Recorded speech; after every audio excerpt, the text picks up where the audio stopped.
Esto es Curso de Inicio para Bachillerato 2020, presentado por CECITEP. Soy Enrique Alonso y les doy la bienvenida a la sesión número 2 de Química a cargo de la maestra Silvia Espinosa. Comenzamos. Gracias, licenciado Enrique. Vamos a dar inicio con esta nueva sesión de Química 1. Vamos a hablar sobre el átomo, estructura y características. Nosotros sabemos o hemos escuchado que antiguamente se decía que todo lo que estaba formado a nuestro alrededor estaba formado por 5 elementos: tierra, aire, fuego y agua. Entonces, esa teoría perduró algunos años hasta que hubo algunas personas que no quedaron conformes y decía, lo que forma a nuestro alrededor debe de ser algo más. Y fue la cultura griega con Leucipo y Demócrito quienes dijeron que todo lo que estaba formado a nuestro alrededor debía de ser átomo, que significa sin división y sin corte. ¿Por qué? Porque ellos consideraban que el átomo era como una bola de acero, dura, compacta, que no se podía dividir. Esa teoría estuvo vigente algunos años, 30, 50 años. Posteriormente vino Aristóteles y creó una teoría contraria a ella. Para él, el átomo era divisible. Se podía, decía, dentro de ese átomo hay unas partículas más pequeñas y más pequeñas hasta el infinito. Después, 30, 40 años después, aparece Dalton, un personaje tan importante en nuestros días porque resulta que los postulados que él creó con la tecnología que tenemos actualmente no han cambiado. ¿Por qué? Creó 3 postulados que dice: toda la materia está formada por átomos. Segundo, los átomos de un mismo elemento son iguales, pero diferente a otro. Y el tercero dice, el átomo es indestructible por enérgica que sea la reacción. ¿Qué quiere decir? Que nosotros conocemos actualmente la ley que dice que la materia no se crea ni se destruye, solo se transforma. Y actualmente sabemos que la materia está formada por átomos, por lo tanto, el átomo no se destruye. Entonces, sus 3 postulados siguen vigentes hoy en día. Tiempo después se vino un nuevo descubrimiento que abrió un nuevo campo de estudio. Descubrieron la radioactividad, que estaba formado por 3 rayos, alfa, beta y gamma. En este caso, gracias al descubrimiento de los esposos Curiel y Henry Becquerel. Al surgir este nuevo descubrimiento, se abre un nuevo campo de estudio. Y entonces se encuentra Thomson, que fue el que proporcionó y descubrió que había algunas partículas. Hay que recordar que todos los científicos retoman el trabajo del científico anterior y lo concluyen o siguen con él. En este caso, Thomson descubre que existen ciertas partículas. En este caso, él descubre la carga-masa del electrón. Posteriormente viene Ernesto Rutherford y obviamente retoma el trabajo de Thomson y él concluye, ¿sí?, que en este caso el átomo tiene un núcleo, un centro, donde se van a encontrar la mayor parte de las partículas o la masa. Posteriormente rematamos con Niels Bohr, que en este caso él retoma los trabajos de los anteriores y concluye. Hace un modelo que fue llamado modelo del sistema solar, donde ya le da lugar a todas las partículas y dice, el átomo tiene un núcleo. En ese núcleo se encuentran protones y neutrones. Y existen órbitas de energía donde se van a encontrar girando los electrones. Además de que hace postulados en donde dice, un electrón puede brincar de un nivel a otro, siempre y cuando desprenda o absorba energía. Y también dice que mientras el electrón gire, en este caso vamos a ver que un electrón puede girar alrededor de esta órbita, no va a necesitar energía mientras permanezca ahí, pero sí puede brincar de un nivel a otro, ¿sí? Y ahí es donde concluye la teoría atómica. Todavía no tenía largo, ancho o espesor, era una figura plana. Después concluimos con la teoría cuántica. Ya está el átomo, ya sabemos qué partículas tiene, pero ahora vamos a saber cómo se comportan esas partículas.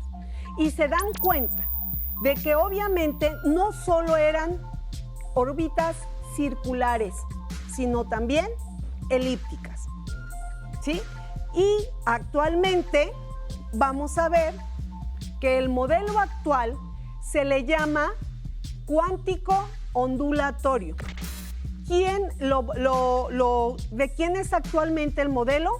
De Dirac, donde sí ya existe largo, ancho, espesor, órbitas circulares, órbitas elípticas, ¿sí? Ahora, regresando a la teoría atómica, nos dice que consiste o se trata del átomo que contiene partículas subatómicas. ¿Cuáles? Protón, electrón y neutrón. Y todo ello me lleva a encontrar la masa atómica. ¿Para qué me sirve? Porque con ello determinamos los diferentes elementos que se encuentran ubicados correctamente en la tabla periódica. También la teoría atómica se describe a través de modelos atómicos, recordando que el átomo no lo podemos ver, solamente se hacen modelos para poder describir cómo creemos que es su comportamiento. ¿Cuáles modelos fueron los más importantes o relevantes? En este caso, los modelos de Dalton, Rutherford, Thomson, Bohr, y de ahí nos vamos con la teoría cuántica. En este caso, la teoría cuántica, como ya les mencioné, se trata de ver qué comportamiento tienen esas partículas. Ya están descubiertas, pero ahora, ¿cómo se comportan? En base a eso, se trabaja con 4 números cuánticos. El número cuántico N, L, M y S. N llamado principal. ¿Qué me indica? Me indica los niveles de energía que tiene un elemento. L es la forma del orbital, porque resulta que tenemos 4 formas: S, P, D y F. Y M me indica las orientaciones que va a tener ese orbital. En este caso, X, Y o Z en el espacio, ¿sí? Y S se llama spin y me indica qué giro tiene el electrón, porque antiguamente se decía que únicamente giraba estático. Ahora sabemos que es como si tuviera su propio eje y va girando alrededor del orbital. En este caso, Con estos números cuánticos, también llamados parámetros cuánticos, no necesito hacer un dibujo, porque con esos números yo puedo determinar de qué elemento estoy hablando. Ahora, en cuanto a la teoría cuántica, existe Louis de Broglie, que dice que todos los electrones deben de tener el comportamiento de onda. Werner Heisenberg, que nos habla del principio de incertidumbre, que dice que no puedo conocer al mismo tiempo la velocidad y la posición del electrón. ¿Por qué? Porque resulta que el electrón va dando vueltas a mucha velocidad. Si lo paro, entonces voy a conocer su posición, pero no podré saber al mismo tiempo su velocidad. Caso contrario, si lo dejo, conozco la velocidad, pero no puedo conocer su posición. Esos son algunos postulados de la teoría cuántica. Ahora, en base a todo este trabajo, se llegan a las características del átomo. ¿Qué características? El átomo va a tener un número atómico representado con la letra Z, que dice que es el número de protones que hay en el átomo. A la vez es el número de electrones en un átomo, que es igual al número de protones. Para ver el número atómico, resulta que todo en el universo debe de estar en equilibrio, que se supone que el bien y el mal también está en equilibrio. ¿Por qué? Porque resulta que las cargas positivas con las cargas negativas están en equilibrio y que cargas contrarias se van a atraer. Entonces, si estamos hablando que en el núcleo se van a encontrar 6 protones, girando fuera del núcleo, en órbitas de energía, se van a encontrar 6 electrones que tienen carga negativa. Entonces, por eso el número atómico me está indicando cuántos protones y a la vez cuántos electrones, ¿sí? Ahora, el número de masa me dice que es la suma de los protones y neutrones del núcleo, recordando que el átomo tiene un núcleo donde se encuentra la mayor parte de la masa del átomo, formado por protones y neutrones. Estos 3 números nos dicen que generalmente siempre se deben de trabajar redondeados. ¿Qué quiere decir? Que así como sus calificaciones, que después del punto 5, 6, 7, 8, 9, se aproxima al siguiente punto. O después, si el después del punto es 0, 1, 2, 3 o 4, se queda en el número entero. Entonces, por sugerencia nos dice que el número atómico y el número de masa los vamos a trabajar con números enteros. Ahora, para ver la relación del átomo con algunos elementos. Si ustedes se dan cuenta, yo tengo el elemento magnesio. El magnesio tiene un número atómico de 12, pero tiene una masa atómica de 24. Entonces me preguntan, ¿cuántos protones, cuántos neutrones y cuántos electrones? Pues obviamente el número atómico me indica los protones y los electrones. Por eso vemos que tiene 12 protones y 12 electrones. En el caso de los neutrones, para saber cuántos neutrones hay, yo tengo que restarle a la masa atómica el número atómico. A 24 le quito 12, me quedan 12 neutrones. Ahí hay otros elementos, por ejemplo, el caso del titanio, número atómico 22, masa atómica 48. Por lo tanto, tiene 22 protones, 22 electrones y al restar 48 menos 22, voy a tener 26 neutrones. Esto es importante que tú sepas que conocer los números atómicos, la masa atómica, te ayuda a entender lo que es la tabla periódica. Para esto, obviamente fue un sinnúmero de personajes que participaron para que nosotros pudiéramos conocer la tabla periódica tal cual. Primeramente se representaban los pocos elementos que había por medio de dibujos, de alguna simbología, porque era fácil recordarlos. A medida de que fue aumentando la cantidad de elementos, se procuró buscar una manera de que fuera fácil recordarlos. Fue Berzelius el que propuso que fuera a partir de su nombre la representación. Pero ¿cómo se repetía? Entonces, dentro de la regla está que la primera letra mayúscula y la segunda de su nombre debe de ser minúscula.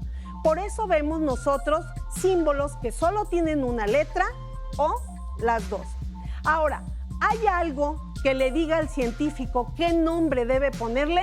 No hay reglas.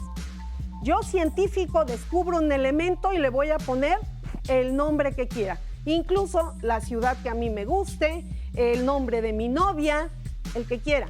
No existe alguna regla. Por eso vemos que hay nombres de dioses griegos, de ciudades, de apellidos, porque no existe una regla. Ahora, para ubicar esos elementos, ya habíamos visto en la sección anterior que no nada más es ubicarlos porque me gusta y aquí se ve bonito, porque todos esos elementos tienen que ver muchas características para estar ubicados ahí. Incluso hay elementos que ya fueron descubiertos pero no han sido colocados. ¿Por qué? Porque todavía falta identificar todas sus propiedades. Ahora, nosotros sabemos que los elementos de la tabla periódica, esos rengloncitos que vemos, es porque están en un determinado periodo. ¿Qué quiere decir? Por ejemplo, el rubidio. Me está diciendo que está en el periodo, si ustedes se dan cuenta, 1, 2, 3, 4, 5, porque está en el renglón 5. Quiere decir que ese elemento tiene 5 niveles de energía y que los electrones van a estar repartidos en esos niveles de energía. También la tabla periódica tiene grupos o familias, que son las columnas, ¿sí? Esos grupos o familias, así como nosotros que luego te dicen, eres de la familia tal porque tienes ciertas características, así los elementos están ubicados de esa manera porque tienen ciertas características que los hace pertenecer a esa familia. Por ejemplo, la primera, estamos hablando que son elementos alcalinos especialistas en formar sales. Así cada uno de los diferentes columnas pertenecen a una familia. Antiguamente se representaba con número romano y con letra A o B. Actualmente ya son números consecutivos y cada uno pertenece a una familia por ciertas características. Ahora, nos preguntaremos por qué estos elementos de abajo no están integrados a la familia. Porque resulta que esos elementos no tienen semejanza con las familias, pero sí tienen periodo. Es el periodo 6 y el periodo 7. Entonces, hay muchas más características que cuando ya llevemos la materia nos vamos a dar cuenta lo importante que es esta tabla periódica y el entenderle para poder utilizar su manejo. Bien, para terminar con esta sesión y con ayuda de tu profesor, vas a llenar esta tabla utilizando la tabla periódica para que vayas manejando algunas características que tiene que te van a ser de gran utilidad. Nos vemos en la siguiente sesión. Hemos llegado a la parte final de la sesión de química. En sus pantallas aparecerá un correo electrónico donde van a hacer llegarnos sus dudas, preguntas, comentarios y ejercicios. Nos vemos en la próxima emisión.